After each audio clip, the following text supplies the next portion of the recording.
Ney, ele diz que quando o trem é meio assustador, meio assim, ele arrepia até os pelos da ponta da botina. E essa é a história de fazer isso.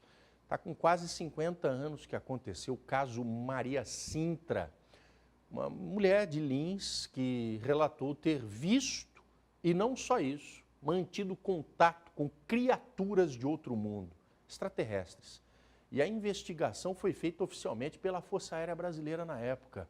E tudo isso está arquivado. Ninguém tinha bisbilhotado a papelada, mas o nosso jornalismo, sim, teve acesso a esses documentos secretos até agora. Roda a reportagem.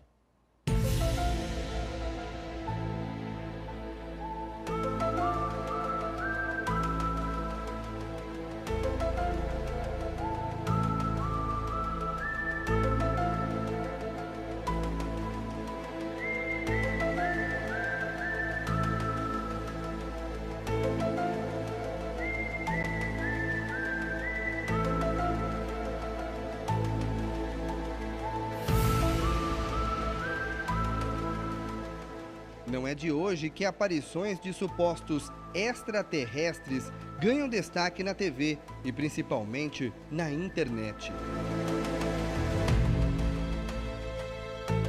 E nessa sempre ficamos pensativos. Afinal, será que estamos sós no universo? Pouca gente sabe, mas o interior paulista guarda uma história surpreendente, envolvendo um suposto objeto voador não identificado e também um possível contato com esses seres de outro mundo. Tudo aconteceu em Lins, a 100 quilômetros de Bauru. Para contar essa história, precisamos voltar no tempo, precisamente o ano de 68. Eram os anos de chumbo. O Brasil vivia sob o regime de uma ditadura militar. Naquela época, falar abertamente sobre qualquer assunto polêmico poderia, no mínimo, custar a liberdade, pois foi neste contexto que Maria Sintra dos Santos decidiu contar em detalhes toda a experiência aterrorizante que viveu na madrugada do dia 25 de agosto de 1968, dentro deste hospital.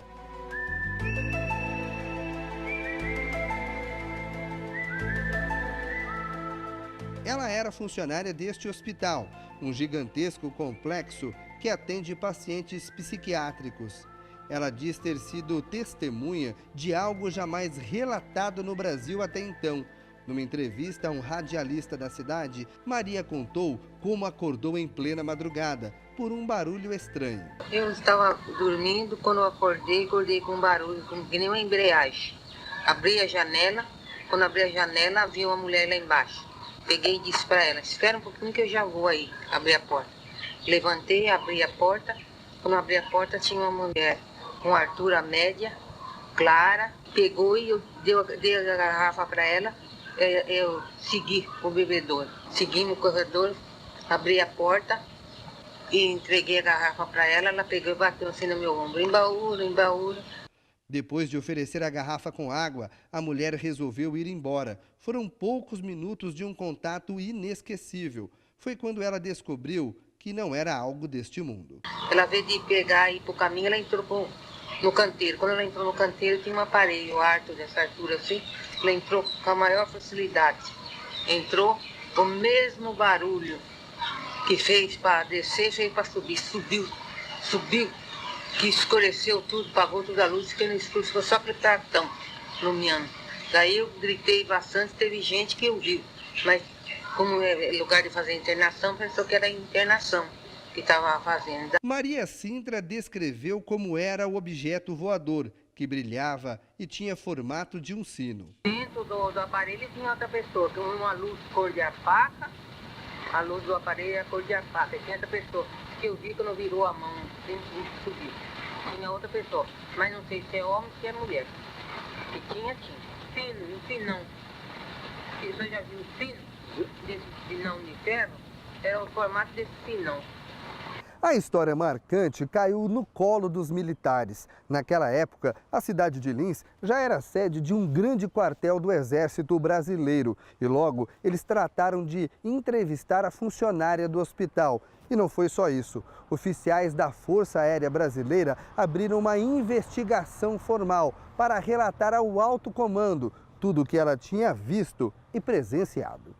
Os documentos que o jornalismo da Record TV Paulista teve acesso são do Arquivo Nacional e foram abertos só agora, depois de quase 50 anos. Muitos estão apagados parcialmente, mas mostram o relato de Maria Sintra aos militares. No documento, ela conta em detalhes a experiência. A mulher chegou a fazer um desenho de como era a suposta nave. Fotos dos militares mostram a janela de onde ela teria visto. E o mais surpreendente, a mulher indicou no chão o local exato do pouso. Quem morava aqui na época se lembra da movimentação dos militares. Aos 91 anos, seu Plácido diz que o caso gerou pânico em muita gente. Muita gente que não saiu de casa ficou, vamos dizer assim, amedrontados e ficaram em casa em pânico, pensando que se ele saía, ele podia ser raptado, ele podia ser levado. Então, interessante que o que eles falavam era o seguinte: ele poderia ser levado pelo disco voador e depois não voltava mais. Então, esse foi o comentário geral da época. Seu Didu também é morador antigo de Lins e hoje um historiador.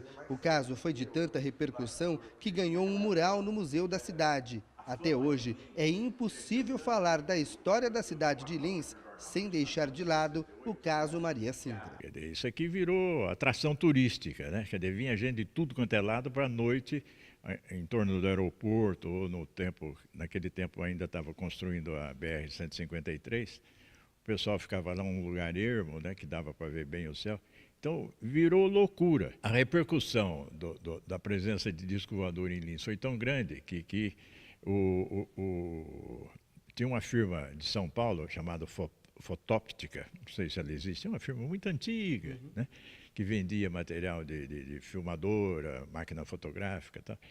E um dos anúncios que ela fez, inclusive no jornal Estado de São Paulo, no Estadão, né, dizia que então ela alugava máquina fotográfica, alugue uma máquina fotográfica para tirar fotografia do céu de Lins, do disco voador exatamente. Você vê que então a repercussão foi muito grande. Seu Donizete é um estudioso dessas aparições misteriosas. Ele conta que o caso Maria Sintra seria apenas um deles. O pesquisador diz que um tratorista teria sido imobilizado por seres de outro mundo enquanto trabalhava. E ele viu atrás de uma baixada assim, um aparelho estranho, assim, parando assim no solo, assim, acima do solo um pouquinho. E do lado daquele aparelho havia 4 seres. E esses 4 seres estavam de costas para ele. E quando ele pegou o aparelho do trator para ver o óleo do trator, esse ser tomou ele com uma agressão, e virou para ele e atingiu ele com uma espécie de um aparelho, um raio assim, paralisante nele. E ele ficou meio assim, perdeu sentido, ficou meio assim abobado, assim, paralisado. E aí a Força Aérea veio no local, pesquisou, entrevistou ele, pediu para ele procurar um médico para ele pegar um tratamento, porque aquilo não poderia ser bom para ele, né? Ele teve esse tratamento. Depois ele mudou para Ferraz Vasconcelos. De Ferraz Vasconcelos, acho que ele foi para São Paulo. E em São Paulo ele viu lá embaixo de um viaduto, estava uma certa época lá, o mesmo caso que aconteceu aqui com ele. E olha só que pena. Nós bem que tentamos entrar no hospital para saber se, até hoje, ainda existem especulações em torno do assunto. Mas a direção não retornou aos nossos pedidos. Infelizmente, nós não vamos saber se, atrás desses portões, ainda existem outros mistérios. Estudiosos em casos de extraterrestres dizem que a história de Lins é uma das mais importantes da ufologia brasileira e até mesmo mundial. Afinal, Maria Sintra viu e teve contato com o suposto ser de outro planeta, o chamado contato imediato do 3º grau. O caso Maria Sintra, ocorrido no dia 25 de agosto de 1968, na cidade de Lins, é um clássico da ufologia brasileira. Este caso, ele tem uma importância sui generis no Brasil, porque ele foi investigado pela Força Aérea Brasileira. É interessante vocês saberem que o cenário, né, o contexto onde se desenrolou esse importante caso da década de 60, é que no Brasil já tinham sido catalogados no ano de 1968 70 casos, sendo que desses 70 casos, 33 casos ocorreram somente no período de agosto até outubro, sendo que desses 33, 13 casos ocorreram na cidade de Lins. Tem outros casos também famosos, além do Maria Sintra, que são o caso Turibo Pereira, que aconteceu lá na região também, e vários outros casos, inclusive no sanatório mesmo. Verdade, mentira, alucinação. O relatório dos militares é inconclusivo. Hoje o caso Maria Sintra está arquivado. A personagem principal dessa história morreu anos atrás e levou consigo algo que muita gente não teve o privilégio: uma experiência incrível e rodeada de mistérios.